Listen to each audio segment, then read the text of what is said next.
हे गाईज,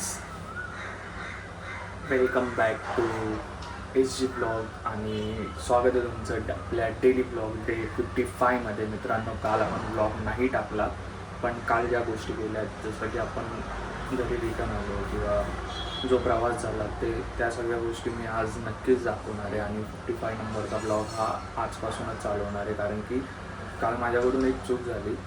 माझा फोनचं स्टोरेज फुल झालेलं, तर मी माझा सगळा डेटा लॉगिनचा PC मध्ये अपलोड केला. पी सी चालू होता, मी थोडंफार काम करत होतो, जे राहिलेलं पेंडिंग होतं ते काम करत होतो आणि अचानक माझ्या स्क्रीनचा डिस्प्लेच गेला.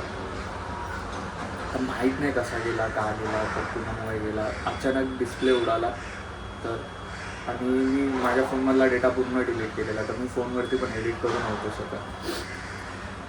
तर प्रॉब्लेम तो झाला की मला एडिटला काही भेटलंच नाही. आणि मग मी काल आज ब्लॉग अपलोड करूच शकलो नाही. तर आता जाऊया, पहिले तर स्क्रीन बनवायला देऊया आणि स्क्रीन घेऊन जाऊया. आता सध्याला श्रीरामच्या ओळखीने एक डोंबिवलीमध्ये श्रीराम म्हणून एक शॉप आहे, मोबाईल शॉप आहे किंवा तिकडे रिपेरिंग शॉप आहे. तिकडे स्क्रीनचा डिस्प्ले लावून भेटेल असं त्यांनी मला सांगितलं. त्याला विचारायला सांगितलेलं, त्याचा फ्रेंड आहे तो. तर आता मी तिकडेच चाललो आहे. डोंबिवली ईस्टला गणपती मंदिराजवळच आहे ते.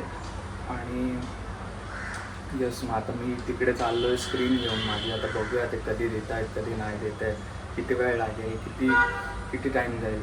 तर यस, मग आपण भेटूया. पहाट झाले आणि आता आपल्याला निघायचं आहे घरी. आपल्या मुंबईला परतीच्या प्रवासाला निघायचं आहे. तर कुठलाच वेळ ना वाया घालवता, लेट झाला आहे. आपली ST चुकेल, त्यापेक्षा आधी जाऊन येऊया आणि जाता जाता रस्त्यात बोलूया. ठीक आहे, आता भेटू आपण.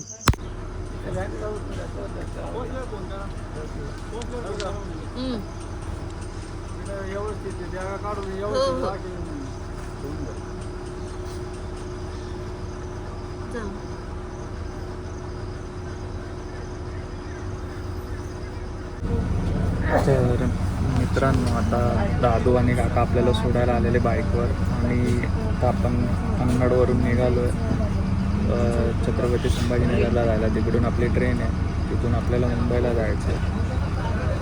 20 किलोमीटर लांब होतं आपलं गाव कन्नडपासून. तर कन्नडवरून आता आपण निघतो आहे, थोड्याच वेळात बस निघेल.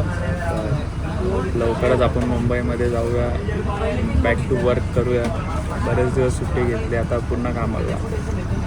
तर मित्रांनो, आता आपण आलो आहे छत्रपती संभाजीनगर रेल्वे स्टेशनला आणि 8:30ची आपली ट्रेन आहे. अजून तरी ट्रेन काय आली नाही आहे, अजून अर्धा तास बाकी आहे. तर ट्रेन आली की मी तुम्हाला दाखवेन. झोप आली, झोपले, पहाटे उठलं, रात्री लेट झाला झोपायला आणि सकाळी लवकर उठलं. तर आता बघूया, काय खाल्लं नाही आहे काय नाही, दोघं पण उपाशीच आहे. ट्रेन आली, हे बघा आपली ट्रेन आली आता.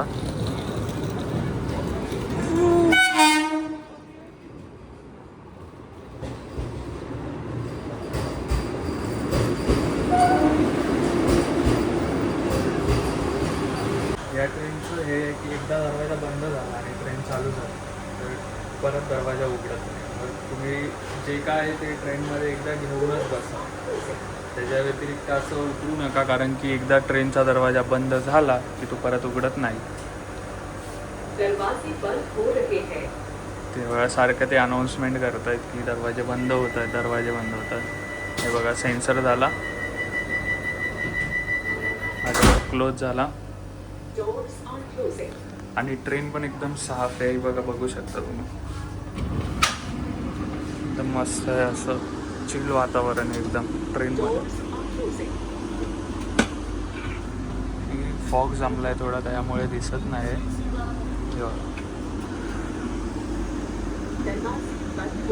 मित्रांनो, आपल्याला नाश्ता आला आहे. आता एक ओपन करूया. वंदे भारतचा नाश्ता आहे.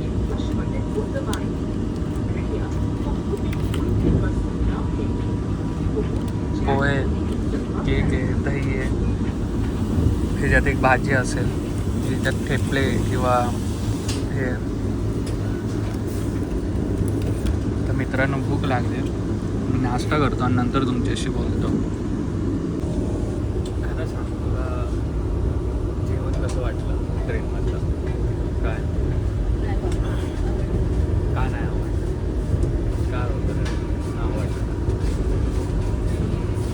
हां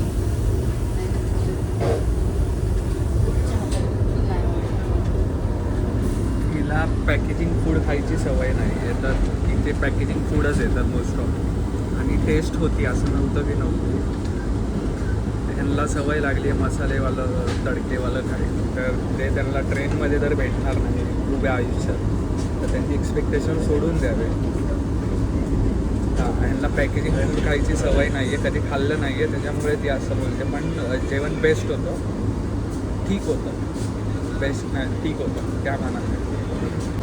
येस, हे बघा याचा डिस्प्ले केला आहे मित्रांनो. तर आता आपण चाललो आहे, जसं तुम्हाला सांगितलं निघालो आता आपण 4 व्हीलर घेऊन जाऊया, कारण पाऊस कधीही येऊ शकतो, काही येऊ शकतं. तर नो रिक्स 4 व्हीलर घेऊन जाऊया. आणि तसं पण बरेच दिवस झाला आपण आपली 4 व्हीलर नाही चालवली, तर 4 व्हीलर घेऊन जाऊ. तर मित्रांनो आत्ताच जस्ट आपण स्क्रीन दिली आहे.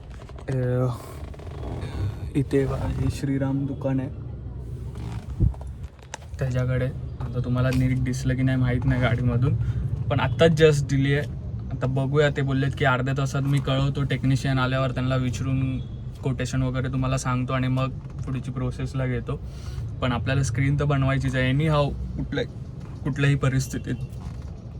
तर बघूया काय होतं आहे, कसं कोटेशन भेटतं आहे, बजेटमध्ये बसतं आहे की नाही. कारण फक्त डिस्प्ले केला आहे, आय थिंक सो डिस्प्ले केला आहे, कारण पॉवर वगैरे सगळं व्यवस्थित चालू आहे, सगळ्या गोष्टी आहेत. तर बघूया आपण कसं काय होतं आहे. आणि जर जास्त वाटत असेल तर श्रीरामला सांगून कोटेशन कमी पण करू.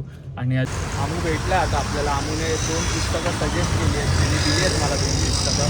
आपण ती रीड करूया, त्याच्यात नक्की काय आहे कसं आहे या सगळ्या गोष्टी मी तुम्हाला सांगेल. जेव्हा पुस्तक आपण वाचू तेव्हा डे बाय डे मी तुम्हाला सांगेल की काय मेसेजेस आहेत, कुठली पुस्तकं आहेत, कशी आपण ही पुस्तकं का निवडली, या सगळ्या गोष्टी मी तुम्हाला सांगेलच. पण आत्ता आमू भेटला आहे, तर आमूने मला 2 पुस्तकं दिली आहेत आणि आमू नेहमी आपल्याला सपोर्ट करत असतो, नेहमी काही ना काही क्रिएटिव्ह आयडियाज देत असतो. तर त्यासाठी आमूला खरंच थँक्स. आमू एकदम सुरुवातीपासून डे 1पासून जेव्हा मी ब्लॉगिंग चालू पण नव्हती केली तेव्हापासून आमू नेहमी सपोर्ट करत असतो. तर मित्रांनो आज आपला PC आपण जी स्क्रीन आहे ती बनवायला दिली आहे, त्याच्यामुळे काम करण्यासारखं काही नाही आहे किंवा मी काय करू नाही शकत आहे. बाहेर पाऊस आहे तर बाहेरही जाता येत नाही आहे, तब्येत खराब आहे. तर आपण आज सकाळी गेलेलो आमूकडे, तर आमूने आपल्याला ही 2 पुस्तकं दिली आहेत. एका पुस्तकाचं नाव आहे उद्योजक शिवाजी महाराज. याचे लेखक आहेत नामदेवराव जाधव. आणि दुसरं पुस्तक आहे छत्रपती शिवाजी आणि सेतू माधवराव पगडी, हे या पुस्तकाचे लेखक आहेत. तर मित्रांनो मी शिवाजी महाराजांची पुस्तकं घेतली कारण की मला शिवाजी महाराजांचा इतिहास किंवा शिवाजी महाराजांबद्दल जाणून घ्यायला आवडतं. मला आवडतो इतिहास वाचायला किंवा इतिहास ऐकायला, म्हणून मी ही पुस्तकं निवडली. आणि दुसरी गोष्ट म्हणजे अशी की मी आता तुम्ही बोलाल की पुस्तकं का वाचतं अचानक, एवढं काय झालं आहे की पुस्तकं वाचावी लागत आहेत आणि ते का व्हिडिओसाठी करतो. तर मी ह्या गोष्टी व्हिडिओसाठीच करतो आहे मित्रांनो, कारण की जसं तुम्हाला म्हणजे तुम्ही जर मला बघत असाल तर माझी जी मराठी भाषा आहे ती एवढी काय शुद्ध नाही आहे किंवा एवढी काय प्रॉपर नाही आहे किंवा माझ्याकडे तेवढा शब्दकोश नाही आहे. कारण मी जसं जसं व्हिडिओ बनवायला लागलो हळूहळू, आता 2 महिने झाले, हळूहळू जेव्हा मला चुका समजतात तेव्हा मला माझ्यात ही पण कमी जाणवते की आपला शब्दकोश कमी आहे, किंवा मला बोलताना हे जाणवतं की माझ्याकडे मला तेवढं शुद्ध आणि तेवढं क्लिअर बोलता येत नाही आहे मराठी भाषासुद्धा जेवढी आपण बोलली पाहिजे. तर माझा असा निर्णय होता की रोज एक पुस्तक वाचून किंवा रोज 1.5 पान 2 पान जसं जे काय पुस्तकाचं स्वरूप आहे ते वाचून, म्हणजे वाचनाने माझा शब्दकोश वाढवावा हा त्याच्यामागचा माझा हेतू आहे. कारण की बरेच लोक असतात की बाबा आता मला माहीत नाही तुम्ही कुठल्या गोष्टी कशा घ्याल, पण यस माझा पूर्ण प्रयत्न आहे की मी पुस्तक वाचून हळूहळू करून माझ्या भाषेत किंवा माझ्या रोजच्या बोलण्याच्या पद्धतीमध्ये एक नवीन वेगळेपणा यावा, एक आपुलकी यावी, एक प्रेमळता यावी, किंवा जे शब्द मी इंग्लिशचे वापरतो किंवा जे शब्द म्हणजे बोलतात ना की मला तेवढं शुद्ध बोलता येत नाही, मी मान्य करतो आणि मला त्या गोष्टी शिकायच्या आहेत. तर मी त्या ब्लॉगच्या माध्यमातून मला ही कमतरता माझी जाणवली आणि मी आता त्याच्यावर काम करायला सुरुवात केली आहे. तर मित्रांनो, आपण सध्यापुरतं तरी हे उद्योजक शिवाजी महाराज हे पुस्तक आपण रीड करणार आहोत आणि ह्याच्यात टोटल तुम्हाला सांगू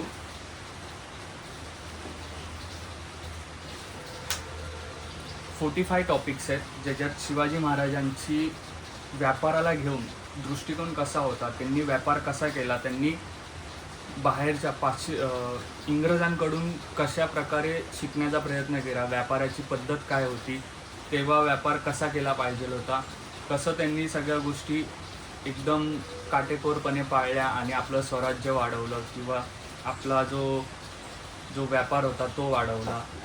तर या सगळ्या गोष्टींसाठी हे पुस्तक लिहिलं गेलेलं आहे आणि तेच मी वाचणार आहे, तेच मी समजून घेणार आहे की काय होतं नक्की. कारण शिवाजी महाराज हे फक्त बोलायचे नसतात किंवा ऐकायचे नसतात, तर ते अनुभवायचे असतात. आता आपल्याकडे अनेक लेखकांची अनेक पुस्तकं आहेत, अनेक गोष्टी आहेत, अनेक कथा आहेत, अनेक म्हणजे इतिहासात झालेल्या सगळ्या गोष्टींचा उलगडा आहे, जो काही लेखकांनी लिहून ठेवला आहे, बाकीच्या लोकांनी लिहून ठेवला आहे. आपण तो खरं काय आणि खोटं काय, आजच्या सोशल मीडियामुळे बऱ्याच गोष्टी अशा होतात की हे खरं आहे की ते खोटं आहे, की हे खरं आहे की ते खोटं आहे. पिक्चर येत आहेत, पिक्चरमध्ये हाफ स्टोरी लाईनअप करून पिक्चर बनवले जात आहेत. तर माझं असं म्हणणं आहे की आपल्याकडे भरपूर साठा आहे आपल्या साहित्यकारांनी लिहून ठेवलेला, म्हणजे बोलतात ना परंपरेनुसार किंवा पिढ्यानपिढ्या आलेला हा साठा आहे, पिढ्यानपिढ्यांकडून आलेला. प्रत्येकाचे वेगवेगळे अनुभव आहेत, प्रत्येकाचा एक बघण्याचा दृष्टिकोन वेगळा आहे. तर आपण त्या गोष्टी वाचाव्यात, जेणेकरून आपल्याला महाराज समजतील आणि आपण नाही 100%, पण मी बोलेल की 5% तरी 5%, मिनिमम 5% या सगळ्या गोष्टी वाचून माहिती करून आपण त्यांच्यासारखं नाही पण त्या पावलावर पाऊल टाकावं किंवा त्या रस्त्याने जावं की जेणेकरून आपण मोठे होऊ, आपल्यासोबत आपण आपले 4 मित्र किंवा आपल्या आजूबाजूचा परिसर मोठा करू, जेणेकरून त्यांना आपण 4 गोष्टी सांगू शकतो किंवा आपल्या येणाऱ्या पिढीला आपण काहीतरी सांगू शकतो, देऊ शकतो. तर माझं असं म्हणणं आहे की शिवाजी महाराज फक्त बोलून किंवा चालू म्हणजे असं हुल्लडबाजी करून न करता, तर आपण आपल्या पद्धतीने जसं ज्याला जमतं आहे तसं त्याने करावं. तर माझी हीच इच्छा आहे आणि मी कधी वाचत नव्हतो जास्त, मी हार्डली एखादं पुस्तक वाचायचो, ते पण मला वाटलं तर, त्याशिवाय मी वाचत नव्हतो. पण आता मला खरंच गरज वाटते, म्हणून मी हा पुस्तक वाचायचा निर्णय घेतला आहे आणि माझा शब्दकोश वाढवण्याचा मी निर्णय घेतला आहे. तर मित्रांनो, ह्या पुस्तकात बऱ्याच गोष्टी अशा असतील ज्या आपल्याला शिकण्यासारख्या असतील आणि शिकण्यासारख्या असतील. तर मी एक डायरीसुद्धा यूज करणार आहे, ज्याच्यात आपण सगळं नोट करणार आहे की काही कसं म्हणजे जे मेन मुद्दे आहेत त्या गोष्टी आपण या डायरीमध्ये नोट करून ठेवणार आहेत. कसं होतं, काय जे काय असेल ते. पण येस मित्रांनो, तर मी आजपासून ह्या गोष्टीला सुरुवात करतो आहे. हा एक माझा नवीन प्रवास बोललात तरी चालेल किंवा एक नवीन गोष्टीकडे माझी वाटचाल बोललात तरी चालेल. कारण मला आवडत नाही आहे की कुठल्या गोष्टीमुळे थांबायला. जसं या PC माझा डिस्प्ले गेला, मला वाईट तर खूप वाटलं, 2-3 कामं पण निघून गेली. पण काय करणार आता, नाही त्याच्यावर काय ऑप्शन. किती संकट येत आहेत, खूप खूप खूप खूप संघर्षानंतर मी इथपर्यंत आलो आहे. देवाची कृपा आहे की माझे आईवडील आहेत आणि देवाची कृपा ही आहे की माझ्यासोबत चांगली माणसं आहेत, तुमच्यासारखी माणसं आहेत आणि देवाची खरंच कृपा आहे की मला हात आहे, पाय, डोळे, त्यामुळे मी काहीही करू शकतो. मला कुठल्याच गोष्टीची म्हणजे अशी खंत वाटत नाही की हे नाही ते नाही, माझ्याकडे सगळं आहे आणि जे आहे मी त्याच्यात खुश आहे, खूप खुश आहे, अक्षरशः खूप खुश आहे. कारण की मी करू शकतो, मला माहिती आहे मी करू शकतो. तर येस, बस मला थोडंसं एक मोटिवेशन यावं किंवा थोडीशी प्रेरणा भेटावी म्हणून मी महाराजांसाठी म्हणजे महाराजांकडे वळतो, नेहमी वळतो. आतापर्यंत नुसत्या व्हिडिओज बघत होतो, पॉडकास्ट बघितले या गोष्टीसाठी. पण आता नाही, आता जर स्वतःवर काम करायचं तर स्वतः काही ना काहीतरी केलं पाहिजे. तर त्यापैकीच हे करावं लागणार आहे, करतो आहे आणि पूर्ण करणार. आणि मजेशीर गोष्ट म्हणजे अशी की मित्रांनो, ह्यातून जो काय उद्देश असेल, जो प्रत्येक लेसनमधून एक ब्रीफ असेल, तो आपण रीलद्वारे किंवा आपल्या इंस्टाग्राम पेजवर तुम्हाला बघायला भेटेल. दररोज एक नवीन गोष्ट आणि एक नवीन उपदेश, महाराजांची विचार, ह्या गोष्टी मी तुम्हाला रीलद्वारे दाखवणार आहे. रोज जोपर्यंत हे पुस्तक आहे, जोपर्यंत आपण हे रीड करणार आहे, तोपर्यंत मी तुम्हाला नक्की या गोष्टी पोचवत जाईल. कारण की माझा असं विचार आहे की माझ्यासोबतच माझ्या आजूबाजूचे किंवा मला जे बघणार आहेत त्यांच्यामध्ये पण काहीतरी बदल झाला पाहिजे किंवा त्यांनी पण काहीतरी माझ्याकडून शिकलं पाहिजे. यासाठीच मी हा चॅनल ओपन केला होता. आणि आता खऱ्या अर्थाने आपण त्या वाटेवर आहोत की आपण लोकांना काहीतरी देऊ शकतो किंवा लोकांसाठी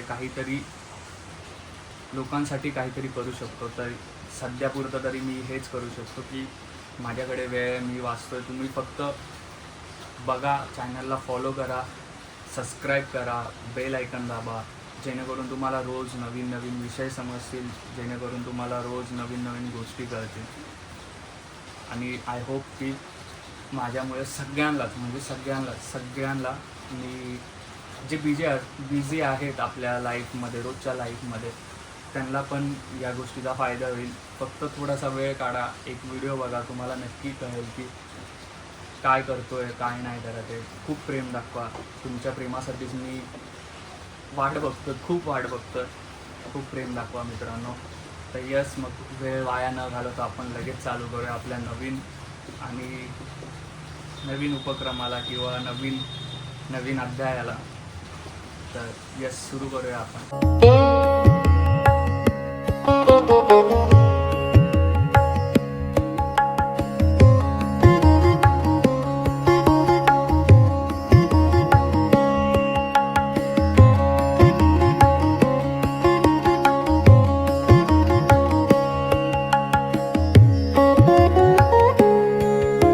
मित्रांनो, आजचा ब्लॉग आहे इथेच संपतोय. भेटूया उद्याचा ब्लॉग. तोपर्यंत ज्यांनी आपल्या चॅनलला सबस्क्राईब नाही केलं त्यांनी सबस्क्राईब करा आणि आपल्या इंस्टाग्राम पेजला फॉलो करा. भेटूया उद्याचा ब्लॉग.